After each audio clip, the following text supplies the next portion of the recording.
ठंड इतनी थी कि घर से बाहर निकलना मुश्किल हो जा रहा था और बच्चे स्कूल जाने से डर रहे थे। लेकिन उनके डर की वजह सिर्फ ठंड नहीं थी, वो बच्चे क्लास टीचर सीमा मैडम के खौफ में थे। एक दिन पहले स्कूल में कुछ ये हुआ था। सभी ने होमवर्क किया कि नहीं? हाँ मैडम, किया है। ठीक है, मैं एक एक करके चेक करूंगी और गलती होने पर मैं सजा दूंगी। ये सीमा मैडम की दूसरी क्लास थी। सीमा मैडम ने एक दिन पहले ही स्कूल में नया नया ज्वाइन किया था। सभी बच्चों ने सोचा था कि सीमा मैडम बाकी टीचरों की तरह अच्छी ही होगी। लेकिन सीमा मैडम ने जब होमवर्क चेक करना शुरू किया तब सभी को उनकी असलियत के बारे में पता चला। राजू, मोती, चुटकी और मीना, तुम लोगों को सजा मिलेगी। लेकिन क्यों मैडम? क्योंकि होमवर्क में गलती है। तुम चारों यहाँ लाइन लगाकर खड़े हो जाओ। चारों लाइन में खड़े हो गए। उन्होंने सोचा कि सीमा मैडम ज्यादा से ज्यादा मुर्गा बनाएंगी या तो 2 थप्पड़ मारेंगी। लेकिन सीमा मैडम के दिमाग में तो कुछ और चल रहा था। बाहर बर्फ गिर रही थी। सीमा मैडम बाहर से बर्फ लाई और चारों के स्वेटर के अंदर घुसा दिया। इतनी कपकपाती ठंड में स्वेटर के अंदर बर्फ जाने से चारों के चारों जोर जोर से चिल्लाने लगे। बहुत ठंडा है। मैडम, बर्फ निकाल लीजिए मैडम, हमसे और गलती नहीं होगी। लेकिन सीमा मैडम ने हंसते हुए कहा, बर्फ तो मैं नहीं निकालूंगी और कोई नहीं निकालेगा। ये सजा याद रहनी चाहिए, तब जाकर तुम लोग सुधरोगे। और हाँ, ये बात अगर घर पर किसी को बताई तो और ज्यादा सजा मिलेगी। सारे बच्चे बहुत डर गए। राजू, चुटकी, मोती और मीना चारों ठंड से कांपते हुए अपनी अपनी जगह पर बैठ गए। क्लास खत्म होने के बाद सीमा मैडम बाहर चली गई। तब बाकी बच्चों ने चारों के स्वेटर से बर्फ निकाल दिया। उनको थोड़ी सी राहत मिली। लेकिन तभी सीमा मैडम वापस आ गई। किसने निकाला बर्फ? किसने किया? किसी ने उत्तर नहीं दिया।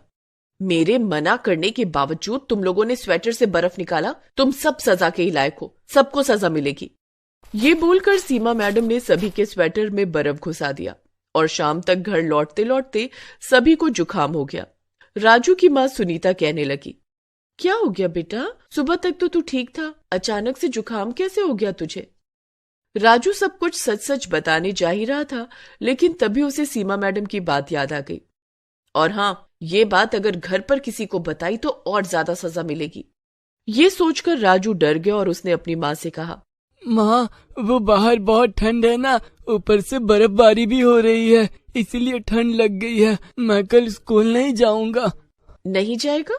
लेकिन क्यों बेटा? थोड़ा सा जुकाम ही तो है। नहीं माँ, जुकाम ठीक होने के बाद ही स्कूल जाऊंगा। नहीं बेटा, एग्जाम सर पर है, अभी स्कूल जाना ही होगा। सुनीता ने राजू की बात नहीं मानी। उसने सोचा कि राजू छोटा है इसीलिए बहाना बना रहा है। अगले दिन राजू स्कूल गया। बाकी बच्चे भी स्कूल आ गए। वो सभी सीमा मैडम के खौफ में थे। आज भी सीमा मैडम आएंगी और हमसे कुछ ना कुछ करवाएंगी। मुझे तो बहुत डर लग रहा है, पता नहीं आज क्या होगा। कुछ देर बाद सीमा मैडम क्लास के अंदर आई और कहा, बच्चों, आज पढ़ाने का मूड नहीं है, आज मैं आराम करूंगी। राजू, चुटकी यहाँ आओ और मेरे पैर दबा दो। सीमा मैडम कुर्सी पर बैठ गई। राजू और चुटकी पैर दबाने लग गए। अरे अच्छे से दबाओ, ताकत नहीं है क्या? मैडम, मुझे जोर की भूख लगी है। तुम लोग टिफिन लाए हो ना? हाँ मैडम, लाए हैं। हाँ तो एक एक करके मेरे सामने टिफिन ले आओ। जिसका खाना मुझे अच्छा नहीं लगेगा उसे सजा मिलेगी। ये सुनकर डर के मारे सभी बच्चों के हाथ पैर ठंडे पड़ गए। बच्चों ने अपना अपना टिफिन लेकर लाइन बना लिया। लाइन में सबसे आगे टीना थी। उसने सीमा मैडम को टिफिन खोल कर दिया। उसमें पूरी सब्जी और गाजर का हलवा था। अरे वाह, पूरी सब्जी और गाजर का हलवा, बहुत बढ़िया, खाकर देखती हूँ। सीमा मैडम ने पूरी सब्जी और गाजर का हलवा खाया और फिर उंगलियां चाटने लग गई। बहुत स्वादिष्ट था खाना। टीना, तुम बैठ सकती हो। उफ, आज तो बाल बाल बच गई। उसके बाद मीना टिफिन लेकर आई। उसकी माँ ने पोहा बनाकर दिया था। टिफिन खोलते ही सीमा मैडम ने मुंह बना लिया। अरे छी छी छी, सारा मूड खराब कर दिया। पोहा कौन खाता है यार? पोहा क्यों लाई है? मीना डर डर कर बोलने लगी। मुझे पोहा पसंद है मैडम, इसीलिए माँ ने बना कर दिया है। पोहा कितना सूखा होता है, पोहा नदी में फेंक दो तो नदी का पानी ही सूख जाएगा। मीना मन ही मन सोचने लगी, हाय आज तो मर गई, मैडम को पोहा पसंद नहीं है। मीना, तूने मेरा मूड खराब किया है, मैं तुझे सजा दूंगी। मीना ने तुरंत रोते हुए सीमा मैडम के पैर पकड़ लिए। मुझे माफ कर दीजिए मैडम, मुझसे गलती हो गई, कल से मैं पूरी हलवाई लाऊंगी। लेकिन सीमा मैडम को तो सजा देकर मजा आता था। उन्होंने मीना को बाहर भेजा और बाहर से एक बर्फ का बड़ा सा टुकड़ा लाने के लिए कहा। मीना ने वही किया। वो अपने हाथों से एक बड़ा सा बर्फ का टुकड़ा उठाकर अंदर ले आई। उसने सोचा यही उसकी पनिशमेंट थी, लेकिन सीमा मैडम इतनी आसानी से छोड़ने वाली थोड़ी थी। उन्होंने कहा, मीना अब अपना जूता उतार और उस बर्फ के टुकड़े पर खड़ी हो जा। क्या मैडम, मैडम प्लीज माफ कर दीजिए ना, मुझसे गलती हो गई, प्लीज मैडम। लेकिन सीमा मैडम पर रोने धोने का असर नहीं होता था। उन्होंने मीना को नंगे पैर उस बर्फ के टुकड़े पर खड़ा करके ही दम लिया और उसके बाद एक के बाद एक बच्चों की टिफिन खोलती गई और एक के बाद एक बच्चों को सजा मिलती गई। अंत में सीमा मैडम ने चुटकी और राजू का खाना भी खाया, लेकिन खाना पसंद न आने पर उन्होंने उन दोनों को भी बर्फ के टुकड़े पर नंगे पैर खड़ा कर दिया और फिर डंडे से सभी को मारने लगी। गंदा खाना लाते हो स्कूल में, तुम्हें शर्म नहीं आती? इतनी ठंड में नंगे पैर बर्फ पर खड़ा होना ही बहुत बड़ी बात है। ऊपर से उन्हें मार भी पड़ रही थी। बेचारे बच्चे ये कैसे सह पाते। मीना बेहोश हो गई और गिर पड़ी। उसे घर भेज दिया गया। उसके माता पिता ने भी सोचा कि ज्यादा ठंड की वजह से हुआ ऐसा, लेकिन मीना भी अपनी माता पिता से सच कहने में डर रही थी। वो भी सच नहीं बोल पाई। इसीलिए सीमा मैडम को और ज्यादा छूट मिल गई। वो हर रोज बच्चों पर अत्याचार करने लगी। कभी वो बच्चों पर ठंडा पानी छिड़कने लगी तो कभी ठंड में क्लास का पंखा चलाने लगी। इससे सभी बच्चे परेशान हो गए। 1 महीना ऐसे ही बीत गया। स्कूल प्रिंसिपल को कुछ भी पता नहीं चला और 1 महीने से ये सब सहते सहते बच्चे परेशान हो गए। हमें कुछ करना होगा, ये सब कब तक चलता रहेगा? लेकिन हम क्या करेंगे राजू, मैडम बहुत शातिर है। हम बाहर कुछ भी बोलेंगे तो कौन हम पर यकीन करेगा?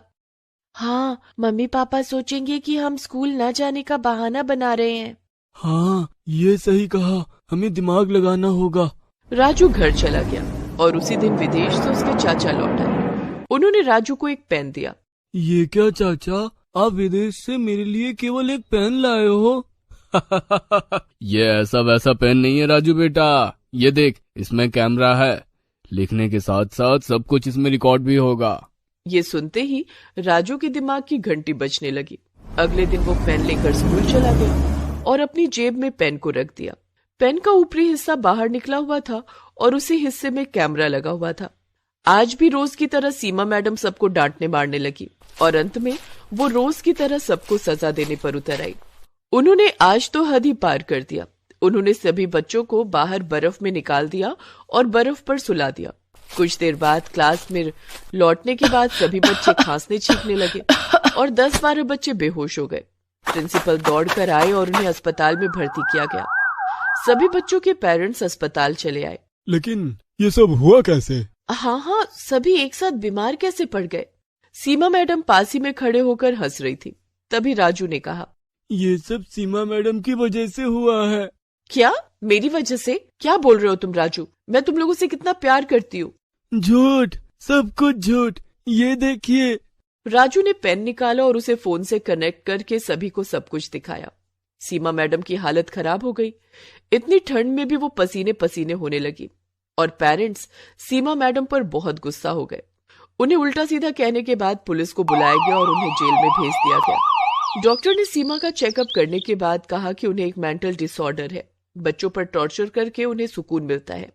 कोर्ट ने उन्हें 20 साल की सजा दी और ये भी घोषित कर दिया कि 20 साल बाद भी उन्हें कभी भी कोई भी स्कूल नौकरी नहीं दे सकता। ऐसे ही राजू की होशियारी से बहुत सारे बच्चों की जान बच गई और सीमा जेल में सड़ने लगी। अदिति 9वीं क्लास में पढ़ती